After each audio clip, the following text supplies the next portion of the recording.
आपण question number 35 solve करतोय. तर क्वेश्चन नंबर 35 दिलेला आहे.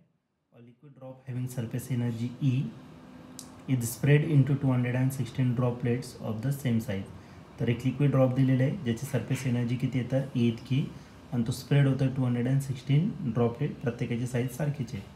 The final surface energy of the droplet is, तर जे ड्रॉपलेट्स आहे छोटे छोटे तर त्याचे फायनल सरफेस एनर्जी किती असेल ते आपल्याला फाईंड करायचं. हा क्वेश्चन 2022ला आलेला होता. याच्या 4 ऑप्शनपैकी पहिले जो ऑप्शन आहे ए तो आहे 3E, बी ऑप्शन आहे 8E, सी ऑप्शन आहे 2E आणि डी ऑप्शन जे आहे ते 6E. चला तर बघूया या 4 ऑप्शनपैकी या क्वेश्चनचं नेमकं आन्सर कोणतं असेल ते. तर या क्वेश्चनमध्ये आपल्याला एक लिक्विड ड्रॉप दिलेला आहे ज्याचं सरफेस एनर्जी E इतकं आहे आणि तो स्प्रेड होणार आहे 216 ड्रॉपलेटमध्ये, प्रत्येकाची साईज सारखीच असणार आहे. ठीक आहे, असं दिलेलं आहे. तर आपल्याला फाईंड करायचं त्याचं फायनल सरफेस एनर्जी त्या ड्रॉपलेटची फाईंड करायचा. मग सर्वात पहिले आपण काय करू, वॉल्यूम सेम असणार आहे. सिंगल ड्रॉपचं घ्या आणि नंबर ऑफ ड्रॉपलेटचं घ्या. तर वॉल्यूम का असणार आहे सेम. मग या ठिकाणी आपण बेसिक फॉर्म्युला यूज करणार आहे. Volume of single drop is equal to volume of n droplet. आता किती 216 आहे तर आपण n लिहून टाकू, n ड्रॉपलेट्स.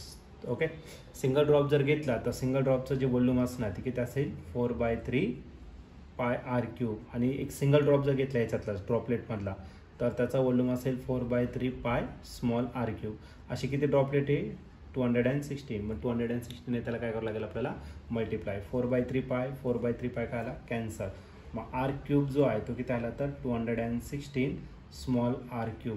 आता त्याचं क्यूब रूट घेऊन टाकू. क्यूब रूट जर घेतला तर कॅपिटल R आपल्याला भेटेल 216. कशाचं क्यूब रूट आहे 6चं, मग 6 × स्मॉल r. याला आपण काय करणार तर इक्वेशन 1 कन्सिडर करणार.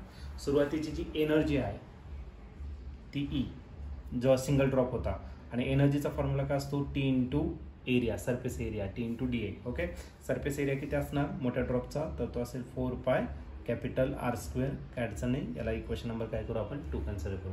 आता आपल्याला स्मॉल ड्रॉपलेट जो आहे त्याचा सरफेस एरिया विचारला आहे. T तसाच राहणार आहे, 4π पण तसा असणार आहे आणि इंटू का असणार आहे स्मॉल R².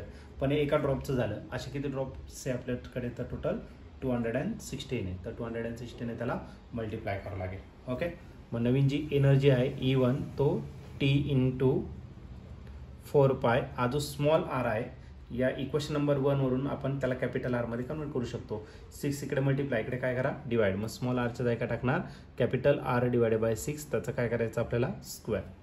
फ्रॉम इक्वेशन 1 तुम्ही लिहू शकतात आणि इंटू करायला तर तुमचं 216. तर हे रिझन असेल फ्रॉम 1. इक्वेशन 1 वरून आपण हे राईट करतो. ठीक आहे, T तसाच 4π तसाच, याचा स्क्वेअर करा R² आणि 6चा जर स्क्वेअर केला तर तो काय असणार 36 आणि एकच नंबर राहिला तो आला 216. ओके, आता 36च्या टेबलमध्ये 216 आहे. 36 × 36 6 जा जर केलं तर तू किती भेटणार आता तुम्हाला 216. मग T × 4π कॅपिटल R² मी सेपरेट करतो आणि हा जो 6 आहे त्याला सेपरेट करतो.